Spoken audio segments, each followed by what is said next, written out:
Michael Madhusudan দত্তের মেঘনাদ বধ কাব্য পড়ে আমার একটা জিনিস খুব মনে পড়েছে।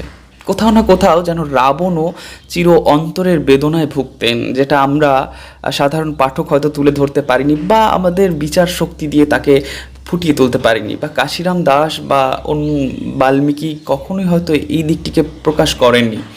তিনি কেবলমাত্র রামের জয়গান করে গেছেন। আমি কাউকে ছোট করছি না, দেবতাকে আমি রামের কাছ থেকে বহু কিছু শিক্ষা আছে। রামের কাছ থেকে আমরা সহভ্রাতৃত্ব, পিতার প্রতি তার আজ্ঞা পালন এবং সীতার প্রতি ভালোবাসা, স্বামী স্ত্রীর প্রতি ভালোবাসা, এর ওপর কিছুই যেতে পারে না। তবু বলবো, রাবণের তো পলে পলে তার সন্তানরা একে একে বিধ্বস্ত হয়েছেন, মারা গেছেন। তবু তিনি কতটা আক্ষেপ নিয়ে বারে বারে যুদ্ধে নেমেছেন এবং সব অংশে নিধন হয়েছেন। তারও তো আক্ষেপ ছিল।